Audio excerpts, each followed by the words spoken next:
buat kita bisa mati kafir, hubbi aklil haram, suka makan barang haram. Mana itu? Terutama pedagang. Mana itu pedagang yang suka makan haram? Ini baru tak? Baru. Padahal sudah lama. Ini asli tak? Oh asli. Sampai bersumpah demi Allah asli. Padahal palsu. Kamu dapat untung, tapi uang yang masuk dalam perutmu uang haram.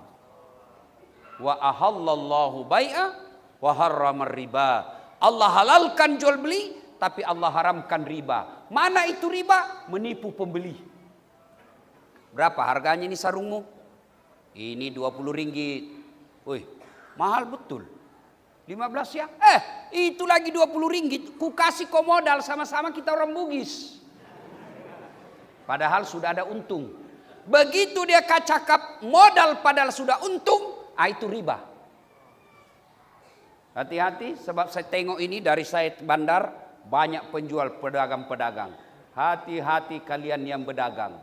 Kau bisa dapat untung jutaan, ribuan ringgit. Tapi kalau kau menghalalkan segala cara, itu yang kau dapat membuat kamu makan tiap hari uang haram. Dan itu sebabnya doamu tidak dijabah oleh Allah. Kenapa? Yang membentuk darah dagingmu uang haram. Ada pedagang di sini? Ada? Hati-hati kau. Waqala idzan, Allah kemudian berfirman, bismillahirrahmanirrahim. Ya ayyuhalladzina amanu dukhulu fis silmi kaffatan wa la tattabi'u khutuwatis syaitan innahu lakum adu mubin. Wahai orang-orang yang beriman, masuklah engkau ke dalam Islam secara sempurna dan janganlah engkau ikuti langkah-langkah setan, karena sesungguhnya setan itu musuh yang nyata bagi kalian. Musuh kalian bukan polis, musuh kalian bukan tentara, musuh kalian bukan kerajaan, musuh kalian adalah setan, di mana setan itu musuh yang nyata bagi kalian. Itu kata Allah. Dan ternyata lepas sholat maghrib, dengar ceramah dalam masjid sekalipun di sini banyak setan yang berkeliaran. Setannya berupa handphone. Setan lah itu. Orang ceramah masuk sini dulu. Ibu-ibu yang pegang handphone selama saya ceramah, saya doakan suamimu kawin lagi. Amin. Amin. Amin.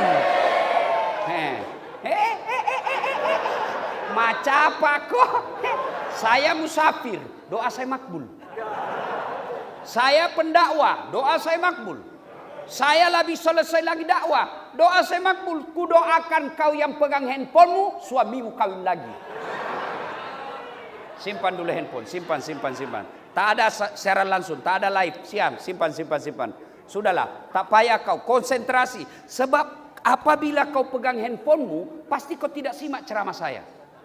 Pasti yang kau simak begini. Mana ada kau simak ceramah? Yang kau simak apa? Ini monitormu. Simpan handphone, simpan. Ustaz, kita mau rekam Ustaz, supaya ada kita tengok nanti ulang. Ini ada kamera saya bawa. Ini gambarnya lagi bagus. Suaranya lagi bagus. Macam mana caranya? Ini kameranya Ustaz sudah balik. Nanti ada di YouTube, bos. Macam mana caranya? Ustadz Dasat Latif Masjid As-Saimah. Putar itu. Kau pencet, keluar itu ceramah saya di sini. Sudah dipencet Ustaz, tak mau tak putar. Berarti tidak ada kau punya data. Sudah tengok, jangan lupa like, comment, and share. Ya toh? Oke? Setuju? Simpan handphone. Wih, hargai juga perasaan saya, bos. Saya berhenti ceramah kalau kau rekam terus. Jaga kau. Simpanlah supaya kita cepat ceramah, ya. Oke, saudara? Bisa? Wa qala idzan bismillahirrahmanirrahim. Innallaha wa malaikatahu yusalluna 'alan nabi ya ayyuhalladzina amanu sallu 'alaihi wa sallimu taslima. Sesungguhnya Allah dan para malaikatnya, Masya Allah. Allah perintah solat, Allah tidak solat. Allah perintah puasa, Allah tidak puasa. Allah perintah haji, Allah tidak haji. Tapi Allah perintah kita salawat. Innallaha wa malaikatahu. Allah dan para malaikatnya, Allah dan malaikat bersalawat. Maka wahai orang-orang yang beriman, kata Allah, bersalawatlah kalian kepada Rasulullah dengan sebaik-baik salawat.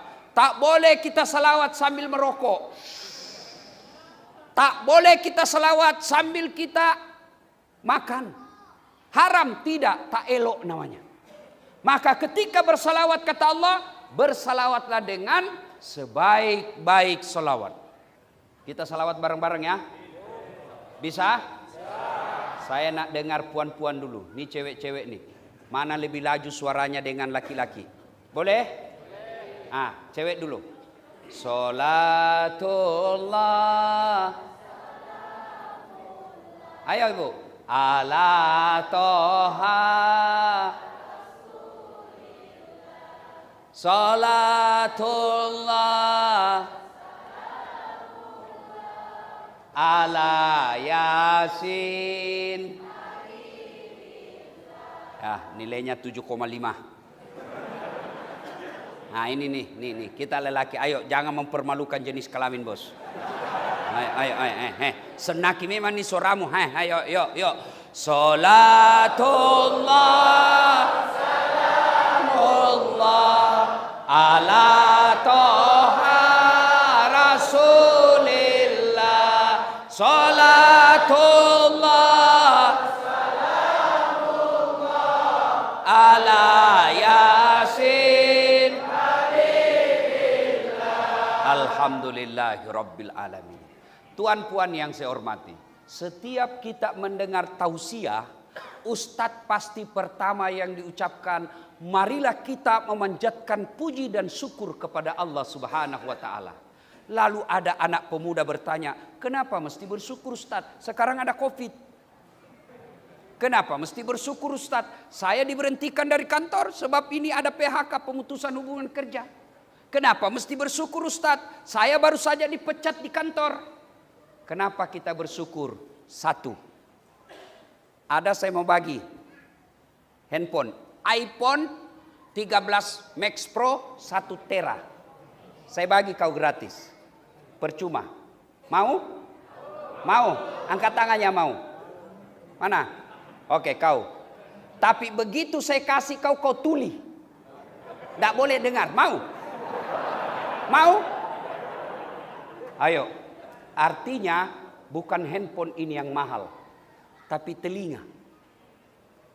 Dan hebatnya lagi di telinga, kau boleh bedakan mana teleponnya istrimu, mana teleponnya cewekmu. Iya toh? Boleh dibedakan mana teleponnya Haji Baco suaranya dan suaranya Dasat Latif. Dan hebatnya lagi ini telinga, tempatnya oke bah. Kamu pernah bayangkan macam mana seandainya telingamu satu dibawa ke lepak? Halo? Ya. Kau di mana? Di sini. Iya toh? Iya.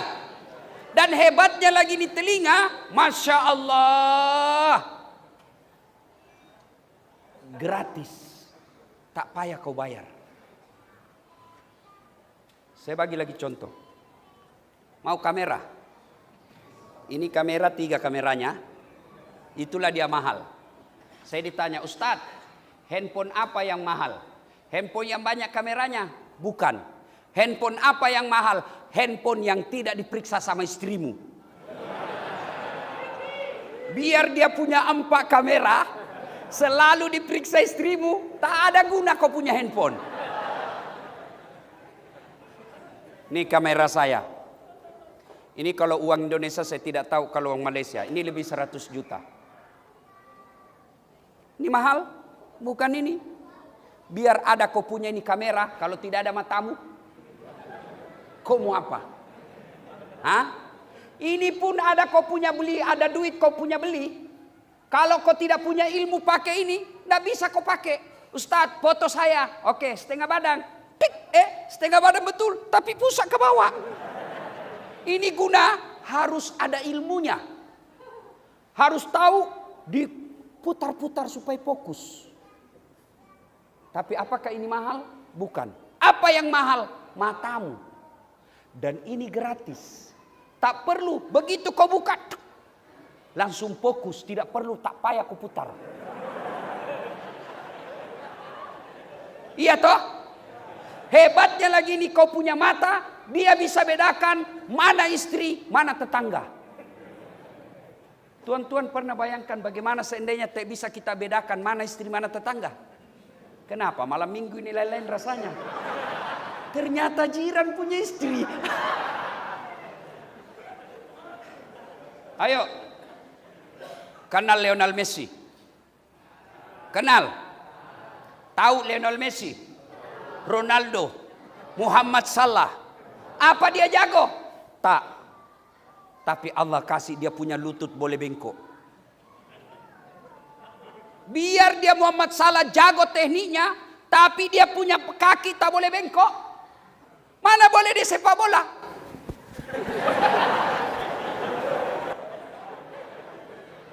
Iya. Saya kasih lagi contoh. Gigi. Pernah nampak orang ada kawat di giginya? Pernah? Itu mahal, Pak. Kalau uang Indonesia sekitar 50 juta. Dulu waktu saya kecil, pagar saja dikawat. Ini gigi pun dikawat. Luar biasa ini perempuan sekarang. Giginya dia kawat. Saya bilang sama mahasiswa saya, apa itu yang mahal? Bukan. Apa yang mahal? Gigi. Biar kamu mau kawat harga 100 juta, tapi tidak ada gigimu. Apa kau mau kawat? Ya, hebatnya lagi kita punya gigi ini. Hebatnya lagi kita punya gigi Allah bagi gratis. Tahu? Kalau uang Indonesia, satu gigi pasang gigi palsu, bukan yang dibuka-buka ya, yang ditanam.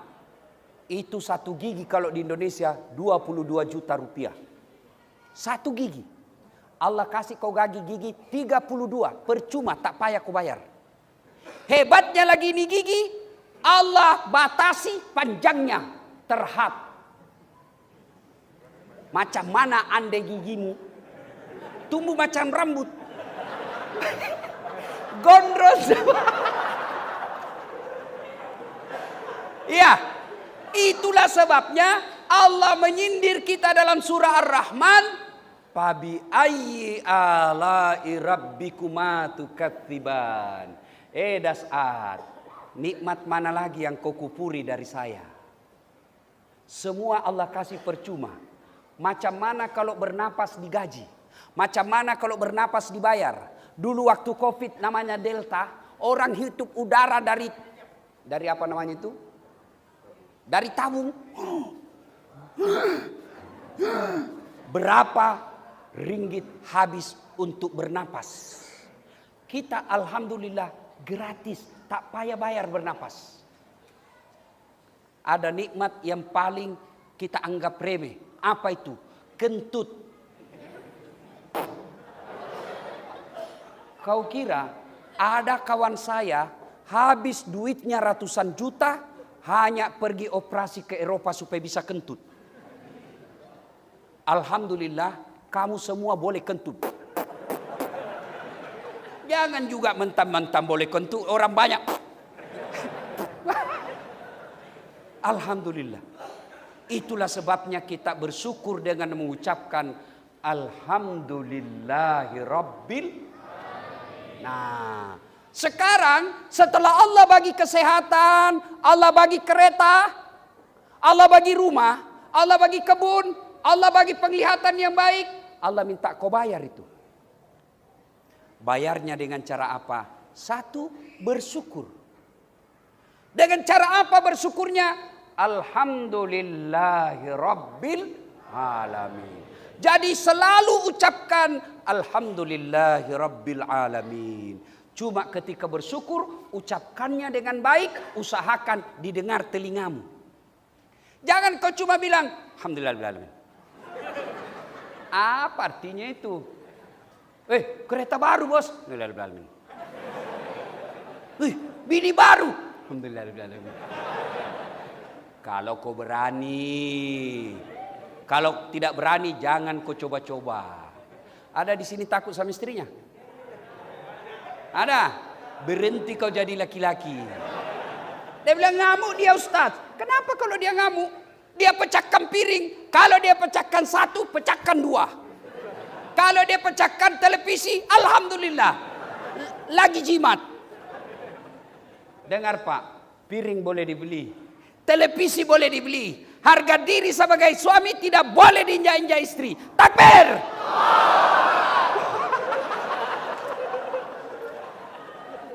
Ini. Hoi. Ada istri di sini. Dengar ibu. Nabi bilang begini. Biar ibu puasa Senin Kamis. Syawal sudah tuntas. Tahajud tiap malam. 1 juz 1 hari. Tapi kamu durhaka sama suamimu. Kau kasar bicara. Kau berikan beban suamimu melebihi tanggung jawabnya. Kau tidak hormati dia taati. Maka kata Nabi, jangankan masuk surga, baunya surga kau tak dapat. Tenang Pak, saya bela kamu. Kau takut semua sama istrimu sini. Bu, hei. 4 jenis perempuan kata Nabi yang menjadi bahan bakar api neraka. Apa artinya bahan bakar api neraka? Dia menjadi apinya neraka. 4. 1, yang tidak mendirikan sholat. Saya yakin ibu-ibu semua sholat. Yang kedua, yang tidak berpuasa Ramadan. Saya yakin ibu puasa Ramadan. Ini yang agak berat. Memberikan beban suaminya melebihi tanggung jawabnya. Maknanya apa? Kalau suamimu hanya mampu terima gaji 2.000 ringgit, jangan kau paksakan menjadi 3.000 ringgit. Dia bilang cakap orang Bugis, ajak musuru lakemu toa isikuna. Maknanya, jangan kamu suruh suamimu gigit sikunya. Ada yang boleh gigit sikunya? Saya bagi kau semua bajuku ini. Ini baju khas, tak ada samanya. Meskipun tadi saya turun dari mobil ada ibu-ibu cakap, itu juga bajunya di YouTube.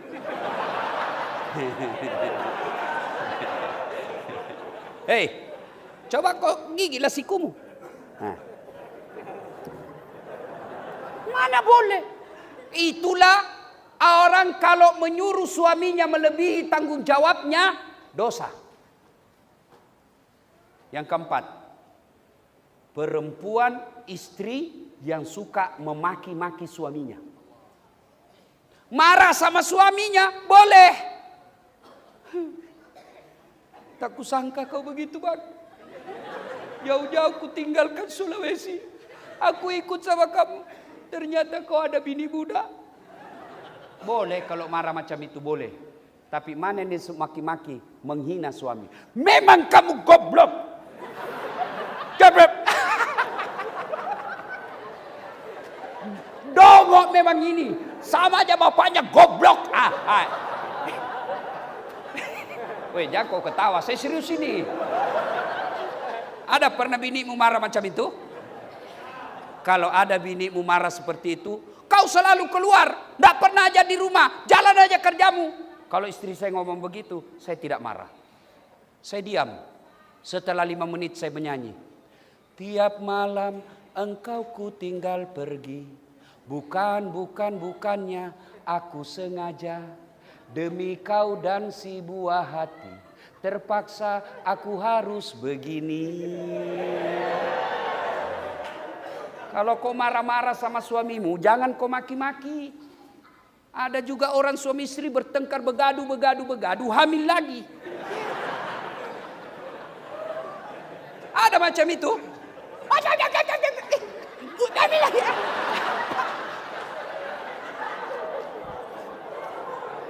Kalau kau sudah tidak tahan dengan suamimu, bukan dengan menghinanya, bukan dengan memakinya, tapi kau katakan saja, pulangkan saja aku pada ibuku.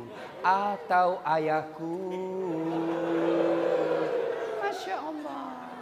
Enak kan kalau suami istri marah sambil menyanyi. Kalau dia masih marah lagi, kolah sindir lagi. Insaflah wahai berhenti sudah itu marah. Ibu bapak saudara-saudara sekalian. Nah, bersyukur dengan cara apa? Mengucapkan alhamdulillahi rabbil alamin. Yang kedua, cara bersyukurnya sujud syukur. Macam mana caranya? Nah, misal kita lagi di masjid, seharian ini alhamdulillah dapat untung dagang. Alhamdulillah anak kita ada kecelakaan kereta, tapi alhamdulillah anak kita lepas dari kecelakaan itu. Caranya, "Hei, Haji, tabrakan, langgar kau punya mobil, tapi alhamdulillah anakmu tak apa-apa." Alhamdulillahirabbil alamin. Jangan kau bilang, "Alhamdulillahirabbil alamin." Itu kan ada orang biasa bersikir tidak jelas apa dia bilang. Terutama kalau selesai maghrib. Ada itu orang biasa imam ustadz. Zikirnya terlalu cepat. Sumlah. Macam dia makan pisang goreng panas. Sumlah. Yang bagus bos. Subhanallah. Alhamdulillah. Alhamdulillahi rabbil alamin. Yang kedua, sujud syukur. Macam mana caranya? Langsung saja sujud. Di mana sujud? Bagus lagi kalau datang masjid. Boleh sujud di rumah? Boleh. Di kebun? Boleh. Tiba-tiba dapat telepon. Alhamdulillah anakmu diterima di kerajaan. Alhamdulillah rabbil alamin. Sujud. Boleh di jalan raya? Boleh, tapi kau lihat dulu kereta lintas. Salatullah, salamullah ala toha rasulillah. Salatullah, salamullah ala yasin. Alhamdulillah. Nah, sujud syukur. Yang ketiga, tadi namanya bertasyakur. Yang kedua, bertafakkur. Apa itu tafakkur? Mikir-mikir. Pikir-pikir, alhamdulillah Allah kasih saya sawit 10 hektar. Alhamdulillah Allah bagi saya kereta 4. Alhamdulillah Allah bagi saya rumah harga 1 juta. Bersyukur. Caranya keluarkan zakatnya. Kalau kalian tidak keluarkan zakatnya, maka kalian masuk kategori at-takatsur. Lomba-lomba memperkaya diri. Guna kereta 5, tambah 6, tambah 7. Rumah cantik. Tabungan banyak. Tapi dia tidak keluarkan zakatnya. Maka hartamu itu nanti yang akan menyiksamu masuk ke dalam neraka. Itulah enaknya jadi orang miskin. Kalau orang miskin tak banyak pertanyaan. Mana ada banyak pertanyaan? Tersangka pertama maju. Nama Inem. Pekerjaan pembantu rumah tangga. Gaji 1.000 ringgit 1 bulan.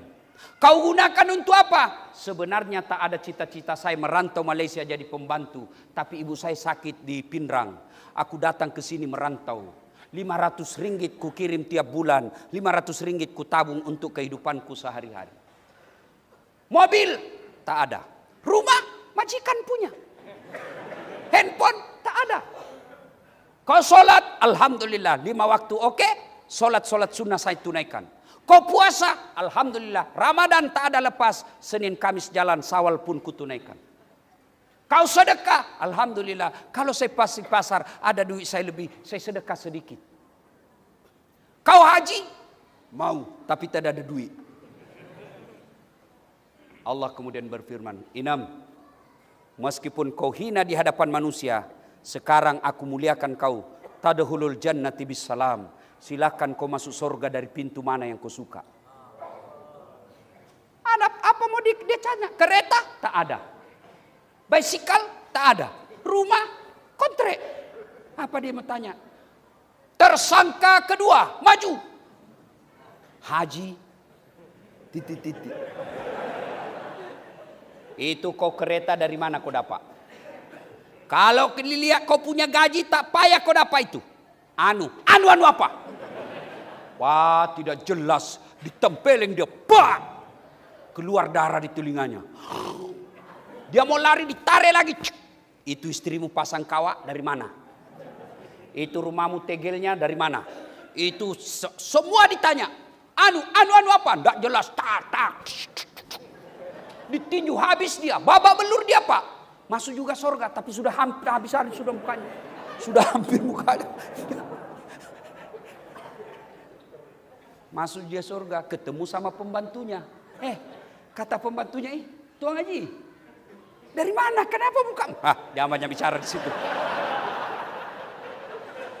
Macam mana boleh terlambat? Saya sudah 3 tahun di sini. Baru saya datang. Kenapa boleh Tuhan terlambat? Sekira ada mobil lampak itu kereta apa? Dia bilang itulah kereta, banyak sekali pertanyaannya.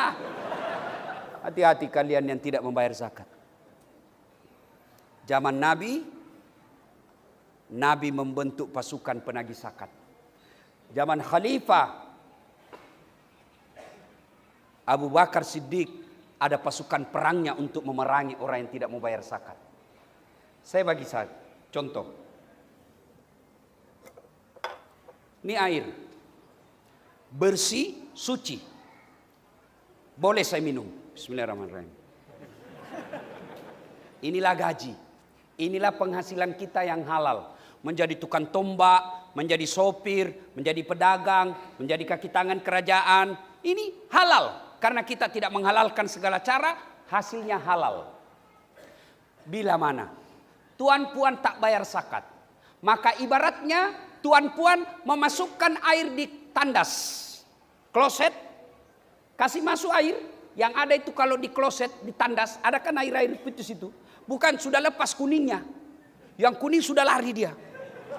Yang masih ada airnya, ambillah air di dalam tandas itu. 1 tetes saja. Kau masukkan 1 tetes di sini, kamu masih mau minum ini? Masih mau minum ini? Tidak. Itulah harta yang tidak kau bayarkan zakat, yang tadinya bersih, yang tadinya suci, yang tadinya jernih, menjadi kotor hanya gara-gara 1 tetes itu.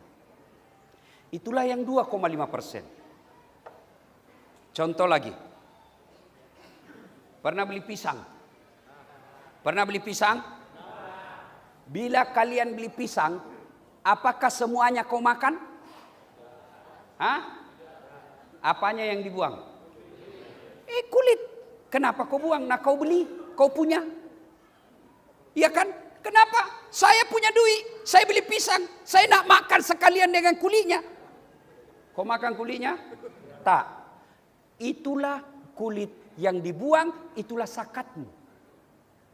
Jadi bila ada orang tak bayar zakat, sama halnya dia beli pisang, dia makan dengan kulitnya. Kalau kulit pisang, oke basiba. Kulit durian. Andre kau lah wajah. Maka tuan-puan yang saya muliakan karena Allah, balik nanti kau hitung kau punya zakat. Macam mana caranya Ustaz? Kau punya bicycle, harganya berapa?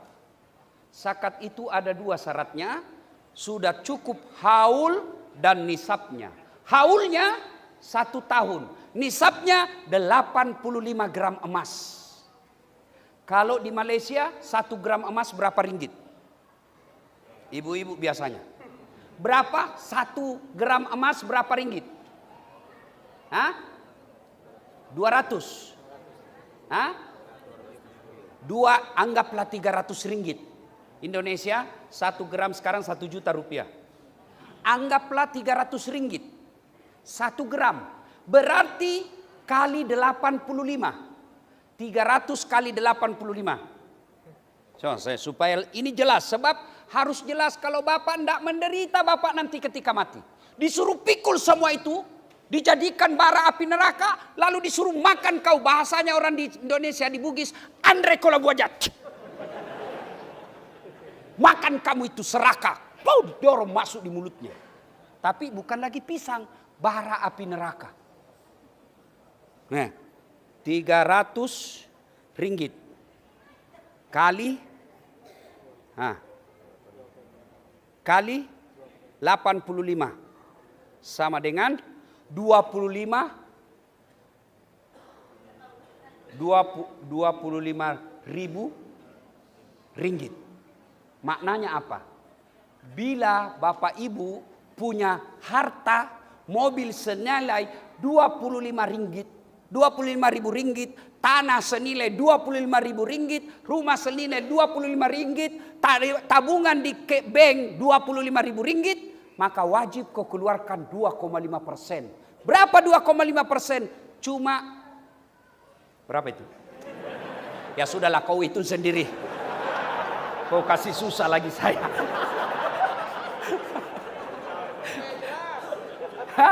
Kau itu sendirilah. Ya kan? Maknanya kalau 1 juta itu 2,5% keluarnya cuma 25.000. 1 juta 25.000 rupiah.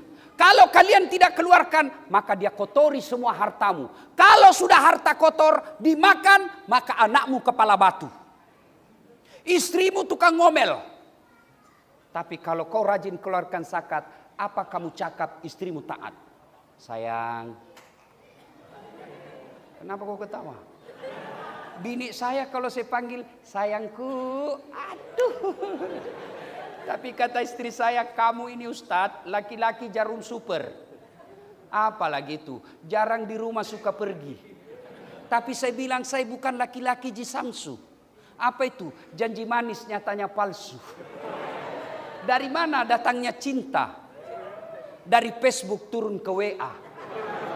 Dari mana datangnya kecewa? Setelah ketemu ternyata berbeda.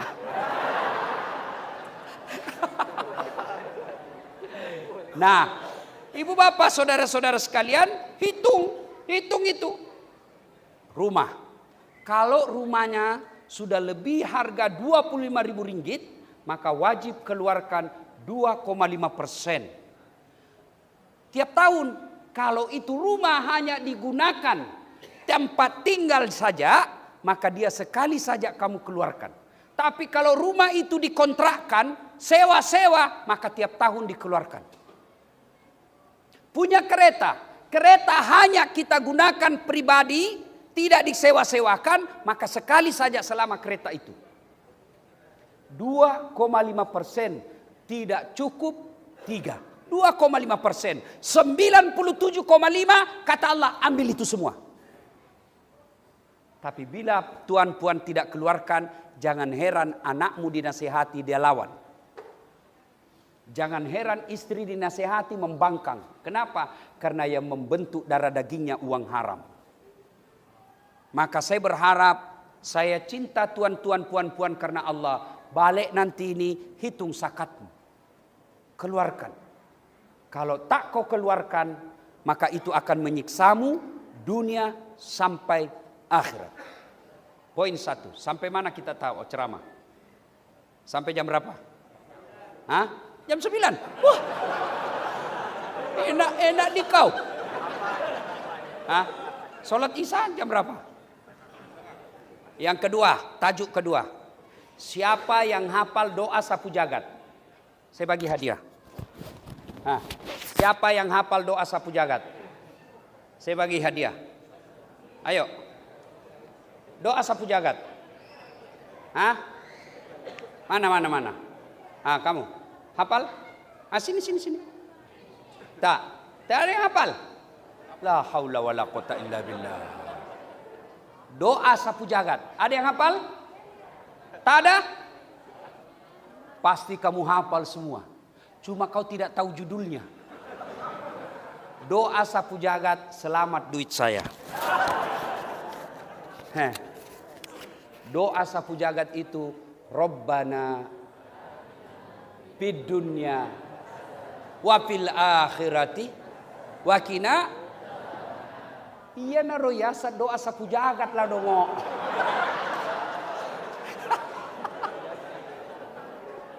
Ada yang hafal?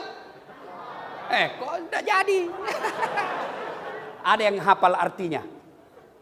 Artinya. Ada yang hafal? Saya bagi lagi hadiah. Ayo. Budak-budak. Ah, sini kau. Sini. Cepat, kau masuk di YouTube. Ayo. Siapa yang hafal artinya? Itu doa. Orang tuanya? Tak ada juga. Wah, pantas doamu tidak dikabulkan. Kamu minta tak tahu apa yang kau minta. Allahu Akbar. Macam mana doamu mau dikabulkan? Kamu tidak tahu apa yang kau minta. Padahal doa ini kalau Allah kabulkan itu aman kau dunia akhirat. Fid dunya hasanah, selamat di dunia. Wa fil akhirati hasanah, selamat akhirat.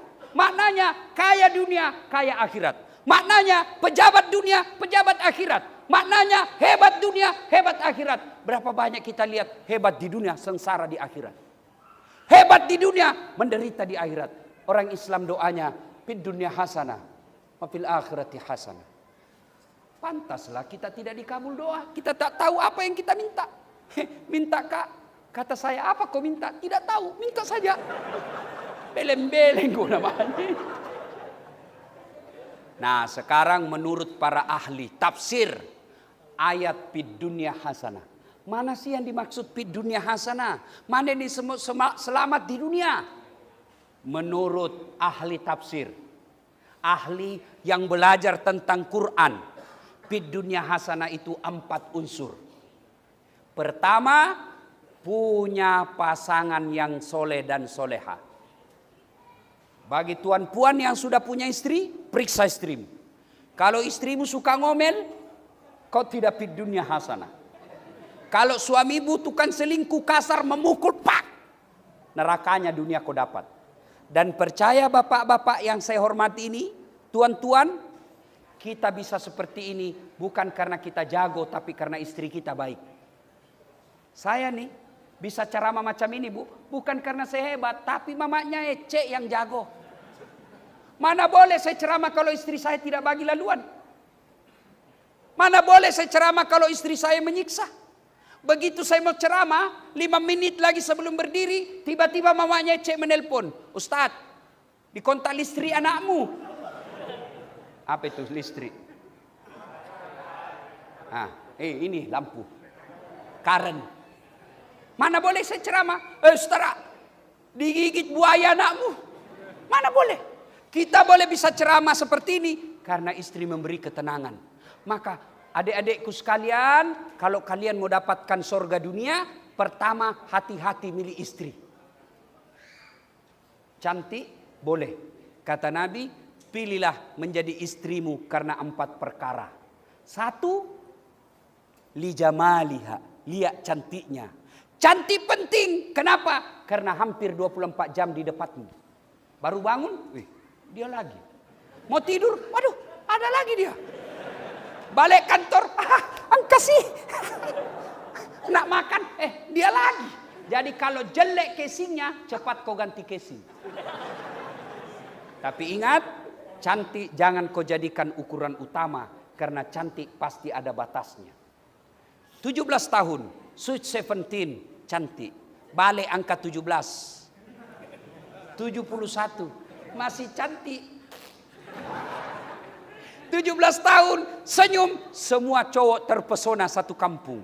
71 tahun, senyum, lari cucunya, dikira mau digigit. Cantik menurut Haji Baco, belum tentu cantik menurut saya. Saya ditanya, Ustadz, siapa perempuan tercantik di dunia? Ya, mamanya Ece dong. Kata istriku, urusanmu. Saya tak urus istrimu. Cantik ada batasnya, cantik subjektif. Cantik menurut dia, belum tentu cantik menurut saya. Penting cantik, tapi jangan kau jadikan prioritas. Apalagi cantik kau lihat di Instagram. Hati-hati, ada kamera filter. Kamera 360. Cantik betul ketika dilihat di Facebook. Mulus, tak ada noda. Begitu lihat aslinya, hancur. Hati-hati. Adik-adik sekalian, hati-hati milih istri. Ustadz, bagaimana caranya dapat istri yang baik? Tak payah kau pikirkan, biar Allah yang kirim. Gimana caranya? kau jadi orang baik, Allah kirimkan kau laki-laki baik-baik, perempuan baik-baik. Buka Quran. Laki-laki baik-baik tidak akan menikah kecuali dengan perempuan baik-baik. Dan perempuan pezina tidak akan menikah kecuali dengan laki-laki pezina. Jadi bila nak punya istri yang baik, kau dulu jadi orang baik. Bila nak punya suami yang baik, kau dulu jadi suami istri, anak yang baik. Sekarang banyak anak muda, statusnya OTW jogging. OTW yoga, OTW ngafe, OTW nonton. Begitu mau tidur, semoga dapat suami yang bisa menjadi imam dalam hidupku. Kalau kau mau dapat imam dalam hidupmu, OTW pengajian, OTW baca yasin, OTW pesantren. Insya Allah kau dapat imam. 2. Ketika cari istri, kata Nabi, lihatlah keturunannya. Siapa bapaknya? Penting kau cari.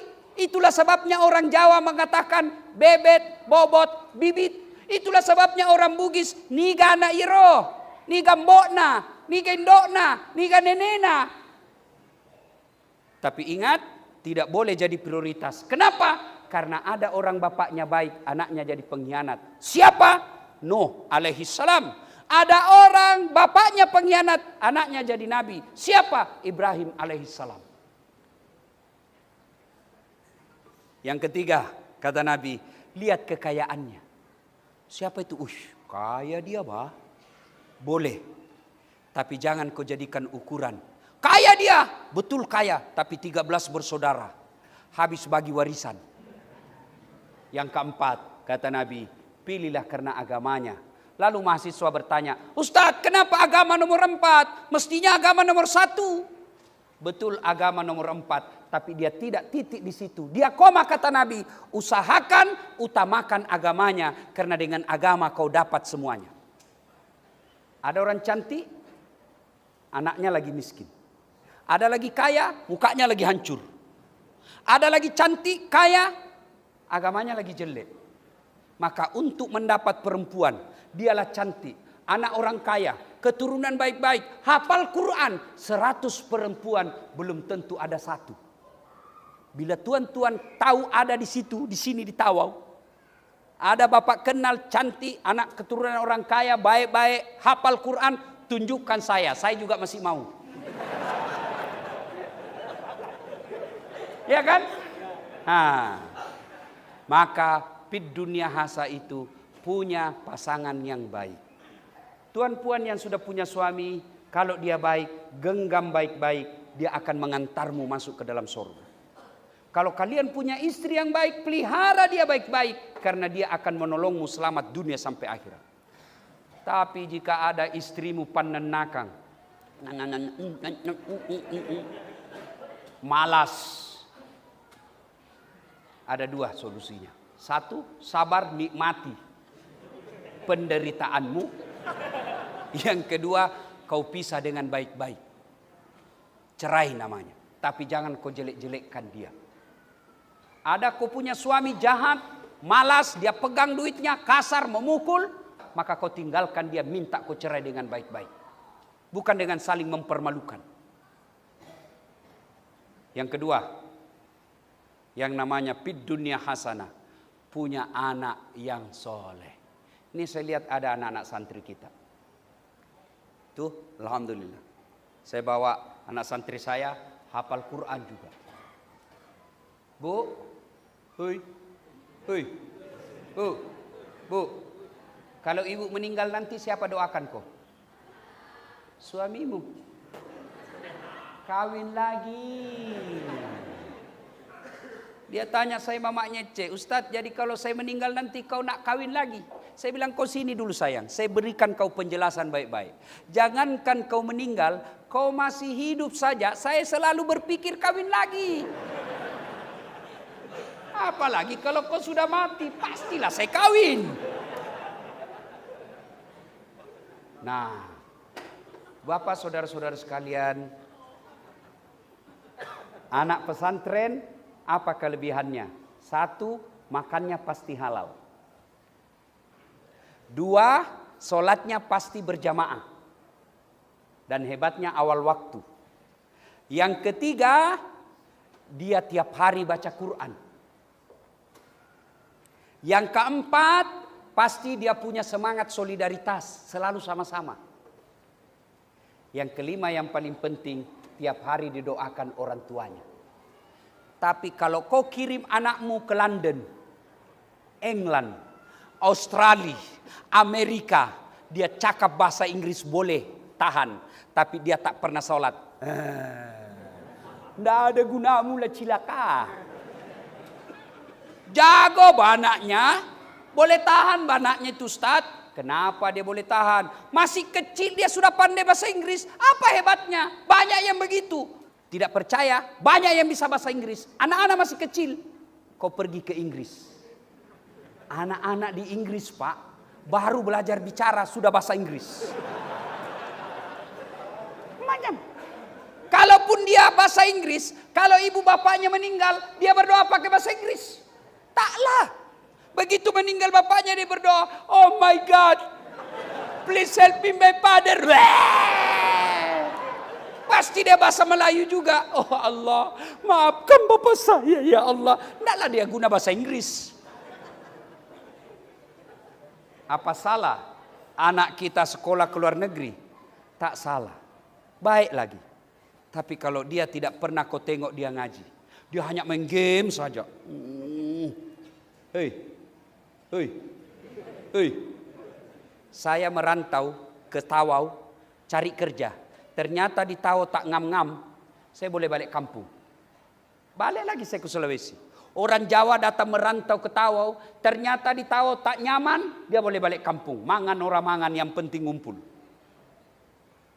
Dia pergi kerja tidak nyaman di tempat kerja. Dia boleh balik lagi. Tapi bila masuk kubur, boleh kau balik lagi? Tak ngamlah di sini. Balik lagi ya? Balik kau di situ. Tak boleh kau balik-balik. Tinggal kau situ. Kalaupun kau balik, satu kampung tinggalkan kampungmu. Ustaz jadi setan, Ustaz. Dan pada saat kau sudah dalam kubur, hilang semua. Yang boleh lagi mendoakan kamu, anakmu yang mondok ini. Lepas dia sholat, dia berdoa, Allahumma gfirli wali walidayya warhamhuma kama rabbayani saghira. Saya bukan memuji diri. Bapak saya sudah arwah 10 tahun yang lalu. Tapi rasa-rasanya tidak pernah sehari pun saya tidak doakan bapakku ketika saya sholat. Alhamdulillah saya tidak kaya. Tapi saya buatkan masjid di kampung saya, nama bapak saya, Masjid Bani Abdul Latif. Itu kalau anak baik agamanya. Tapi kalau anakmu tidak baik agamanya, kau sudah dikubur kereta dia beli. Kau sudah dikubur dia begadu gara-gara sawitmu. Kau sudah dikubur anakmu begadu gara-gara warisan rumah. Maka tuan puan yang saya muliakan, anak soleh dan soleha adalah kekayaan kita dunia sampai akhirat. Nak berlama-lama tapi waktu yang membatasi kita. Insya Allah lain waktu dan kesempatan kita akan lanjutkan. Sebelum saya akhiri, saya nak berpantun. Buah kelapa, buah durian. Buah nangka, buah pepaya. Buah durian, buah nenas. Itulah buah-buahan. Assalamualaikum warahmatullahi wabarakatuh.